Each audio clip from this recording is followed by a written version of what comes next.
क्या महाराष्ट्र में भी बीजेपी हैट्रिक लगाने जा रही है? महाराष्ट्र में बीजेपी सिंगल लार्जेस्ट पार्टी रही। 2014 में 122 सीटें जीती, 2019 में 105 सीटें जीती। 2024 में क्या होगा? दिल्ली में देर रात को एक मीटिंग हो रही है। महायुति के नेता आए हैं। सीट शेयरिंग को लेकर कभी भी ऐलान हो सकता है, लेकिन मुंबई में अघाड़ी की गाड़ी फंस गई। क्या अघाड़ी के नेता भी दिल्ली आएंगे? क्या उधर भी पेच फंसाएंगे? देखिए पूरी रिपोर्ट। क्या बीजेपी महाराष्ट्र और झारखंड दोनों जीत सकती है?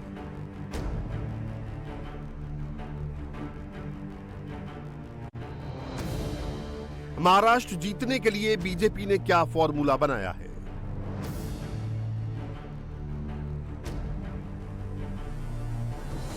महायुति में सब सेट, अघाड़ी की गाड़ी में पेच कहां फंसा?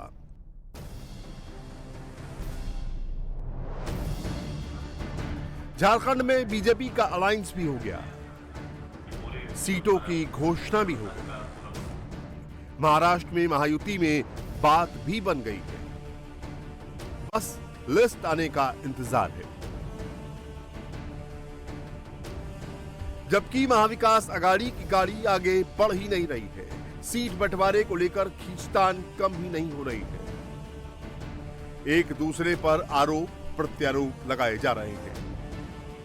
शिवसेना यूबीटी नेता संजय राउत ने तो कांग्रेस की महाराष्ट्र इकाई को अक्षम तक बता दिया, फैसला लेने में नाकाम करार दे दिया। अब टाइम कम है बहुत, तो महाराष्ट्र के नेता है वो निर्णय लेने में सक्षम नहीं है, ऐसा मुझे लगता है कि बार बार उनको दिल्ली में लिस्ट भेजनी पड़ती है, फिर चर्चा होती है। अब वो समय निकल चुका है। उद्धव ठाकरे की सेना कांग्रेस पर क्यों हमलावर है, इसकी वजह भी जान लीजिए। शिवसेना यूबीटी विदर्भ में ज्यादा सीट मांग रही है, जबकि विदर्भ कांग्रेस का गढ़ है। विदर्भ में विधानसभा की 60 और लोकसभा की 10 सीटें हैं। 2024 के चुनाव में कांग्रेस ने 7 सीटों पर चुनाव लड़ा और 71% स्ट्राइक रेट के साथ 5 सीटों पर जीत दर्ज की। लोकसभा के हिसाब से कांग्रेस को विदर्भ की 28 विधानसभा सीटों पर बढ़त हासिल है, जबकि शिवसेना यूबीटी को 7 और एनसीपी शरद पवार को 5 सीटों पर बढ़त है। ऐसे में कांग्रेस अपने गढ़ में शिवसेना यूबीटी को ज्यादा सीटें देने को तैयार नहीं है। इतना ही नहीं, मराठवाड़ा और मुंबई में भी शिवसेना यूबीटी को ज्यादा सीटें देने के पक्ष में नहीं है। जबकि उद्धव सेना की दलील है कि उसने लोकसभा चुनाव में अपने कोटे की रामटेक अमरावती जैसी परंपरागत सीट कांग्रेस को दी थी। ऐसे में शिवसेना यूबीटी विदर्भ जैसे क्षेत्रों में कुछ और सीटें मांग रही है, तो गलत क्या है? इसी वजह से संजय राउत के निशाने पर आज सबसे ज्यादा कांग्रेस रही। रमेश चन्नीथला जी से बात हो गई, सुबह मेरी मुकुल वासनिक जी से बात हो गई, आज मैं राहुल गांधी जी से भी बात करूंगा। और जो रुका हुआ फैसला है सीट शेयरिंग के बारे में, उसको गति मिलनी चाहिए, उसके बारे में हम उनसे आज बात करेंगे। सुबह बात हो गई है, बहुत सी सीटों पर फैसला हुआ है, कुछ सीटें ऐसी हैं जिसके ऊपर फैसला नहीं हो रहा है। महाराष्ट्र में 288 विधानसभा सीट है। महाविकास अघाड़ी ने 263 सीटों का बंटवारा कर लिया है। 25 सीट ऐसी हैं जिनमें पेच फंसा हुआ है। इन सीटों पर कई पार्टियां अपना अपना दावा ठोक रही हैं। कांग्रेस का दावा है कि उसने तय हुई सीटों की लिस्ट और झगड़े वाली सीटों की लिस्ट हाईकमान को सौंप दी है। आखिर मोहर हाईकमान ही लगाएगा। पहला सवाल यह है कि लगातार लोग आपसे जो डिमांड कर रहे हैं सो सीट के लिए कर रहे हैं, तो इतनी बड़ी मांग है, तो ऐसे में सीट शेयरिंग आपकी कहां तक पहुंची? क्या ये अंतिम मीटिंग थी? बोल दिया हमने, हाईकमांड को भेज रही आती, हम लोग हाईकमांड डिसाइड 20-25 जगह का ये है, पेंच है, वो हाईकमांड के पास ली जाएगी। कल और परसों डिक्लेयर हो जाएगी। लेकिन क्या वो वजह है कि हम पेच नहीं छूट सके? और दूसरी बड़ी बात बोल रहे कि कार्यकर्ता जिस तरह से ये बोल रहे कि हमारे को सीट, तो आखिरी ये कार्यकर्ताओं का सम्मान रखना, वहाँ की सिर्फ जीत क्या आ रही है, मेरिट कैसा हमारे दल का है, पार्टी का है, वो हमने बताया, वो भी अपनी बता रहे। ऐसे मामले में हाईकमांड डिसीजन लेगा। महाविकास आघाड़ी की मेन टेंशन तो मुंबई की 36 सीटों पर है। कांग्रेस हो या उद्धव की सेना या शरद पवार वाली एनसीपी, मुंबई में सब मैक्सिमम सीट गेन करना चाहते हैं। मुंबई की कुल 36 में से 32 सीटों पर सहमति बनने की बात कही जा रही है। कांग्रेस को 15, शिवसेना यूबीटी को 18, एनसीपी शरद को 2 और समाजवादी पार्टी को 1 सीट देने की बात हुई है। 4 सीटों बांद्रा ईस्ट, कुर्ला, भायखला और अणुशक्ति नगर सीट पर पेंच फंसा है। अभी करीबन 10% सीट है कि उसके बारे में चर्चा होना बाकी है। उसके बारे में चर्चा करके जल्द से जल्द हम पूरी यादी हमारी डिक्लेयर करेंगे। और कौन कौन जाएगा? तीनों पार्टी के लोग इलेक्शन कमीशन के सामने कुछ हमारी कंप्लेंट से जो प्रक्रिया चालू हुई है इलेक्शन की, उसके बारे में कुछ कंप्लेंट है, उसके बारे में हमारी कंप्लेंट दर्ज करने हम इलेक्शन कमीशन के सामने जा रहे हैं। कांग्रेस गठबंधन वाले महाविकास आघाड़ी में पेच सिर्फ 5 सीटों को लेकर नहीं फंसा है, बल्कि सीट से ज्यादा लड़ाई मुख्यमंत्री के चेहरे को लेकर है। उद्धव ठाकरे बिहार वाला फॉर्मूला लागू करने की बात कर रहे हैं, खुद को मुख्यमंत्री घोषित किए जाने की मांग कर रहे हैं। यानी भले ही शिवसेना यूबीटी को कम सीटें मिलें, लेकिन सीएम उद्धव ठाकरे को बनाया जाए।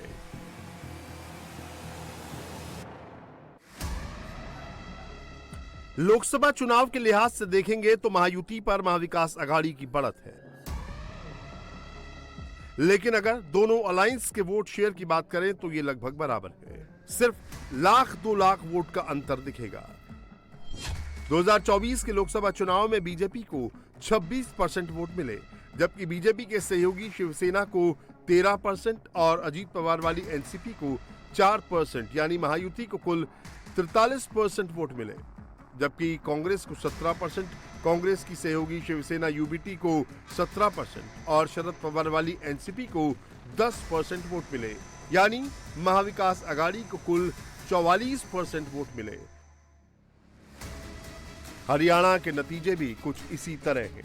बीजेपी और कांग्रेस को मिले वोटों में सिर्फ 0.8% का अंतर है, लेकिन सीटों में काफी अंतर है। बीजेपी को हरियाणा चुनाव में 39.9% वोट मिले और 48 सीटें जीती, जबकि कांग्रेस को 39.09% वोट मिले और उसे सिर्फ 37 सीटें ही मिली। इन आंकड़ों से साफ है कि बीजेपी गठबंधन वाला महायुति कांग्रेस गठबंधन वाले महाविकास आघाड़ी से बहुत पीछे नहीं है। यही वजह है कि बीजेपी माइक्रो लेवल पर काम कर रही है, हरियाणा की तर्ज पर महाराष्ट्र में कैंपेन कर रही है, विरोधियों की एक्टिविटी पर करीबी से नजर रख रही है, ऑर्गेनाइजेशन स्ट्रेंथ पर फोकस कर रही है, वेलफेयर वर्क को घर घर पहुंचाने का काम कर रही है, हर जाति तक पहुंच बना रही है, मराठा आंदोलन के असर को कम करने पर काम कर रही है। महायुति सरकार का ट्रम्प कार्ड उसकी वेलफेयर स्कीम्स है। इन स्कीम्स से बीजेपी हर घर तक पहुंच बना रही है, इसीलिए इन पर सबसे ज्यादा फोकस कर रही है। इसके तहत शिंदे सरकार 18 से 65 साल की उम्र की 2.5 करोड़ महिलाओं को 1500 रुपए हर महीने दे रही है और बीएमसी के 92,000 से ज्यादा कर्मचारियों को दिवाली बोनस दे रही है। लड़की बहन योजना का बीजेपी को जबरदस्त रिस्पांस भी मिल रहा है। विधानसभा चुनाव में ये स्कीम मध्य प्रदेश और छत्तीसगढ़ की तरह गेम चेंजर साबित हो सकती है, जहां पर पिछले साल बीजेपी ने विधानसभा चुनावों में जीत दर्ज की थी। 2024 के लोकसभा चुनाव में बीजेपी को सबसे ज्यादा नुकसान मराठवाड़ा और विदर्भ में हुआ था। 2024 के लोकसभा चुनाव में बीजेपी मराठा आंदोलन में ऐसी फंसी कि उसे मराठवाड़ा में तो नुकसान हुआ ही, ओबीसी बहुल विदर्भ में भी बीजेपी गठबंधन को हार का सामना करना पड़ा।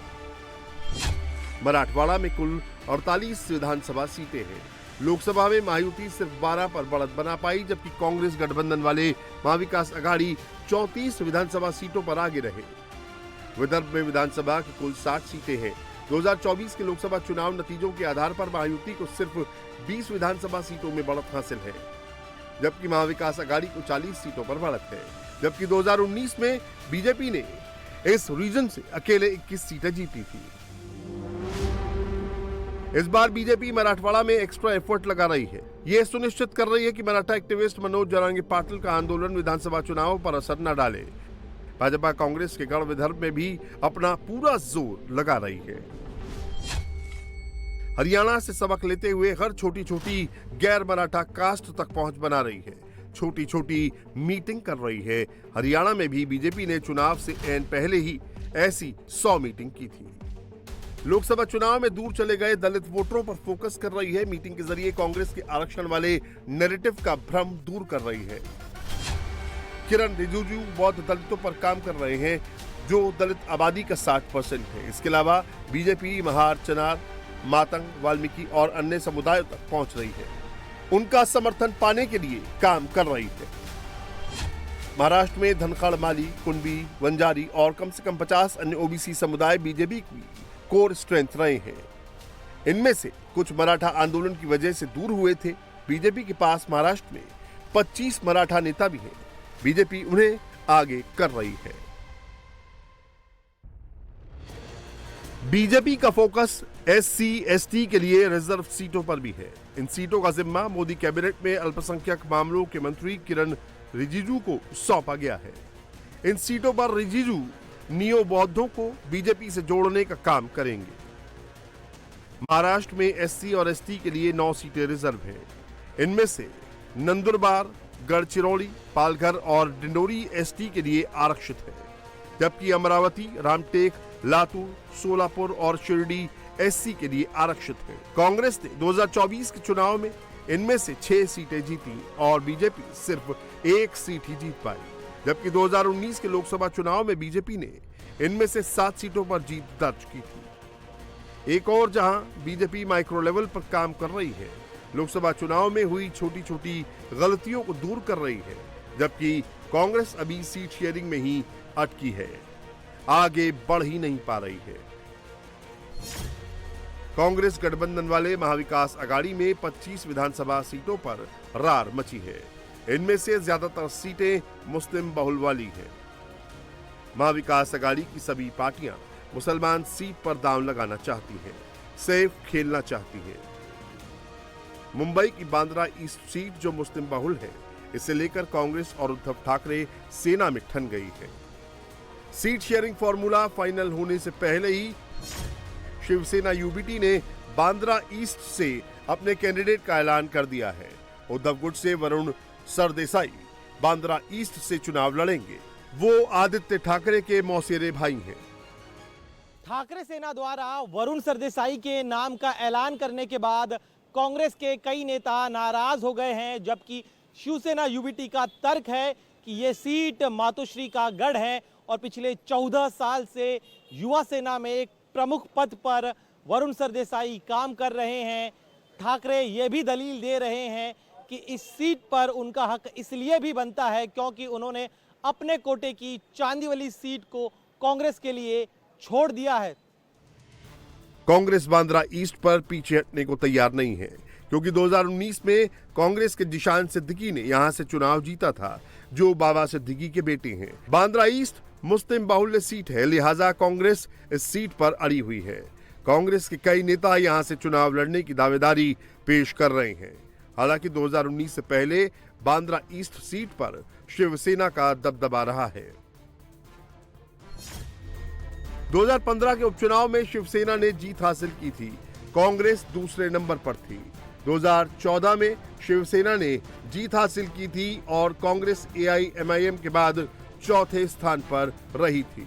2009 में भी बांद्रा ईस्ट सीट पर शिवसेना ने जीत का परचम फहराया था और कांग्रेस नंबर 2 पर रही थी।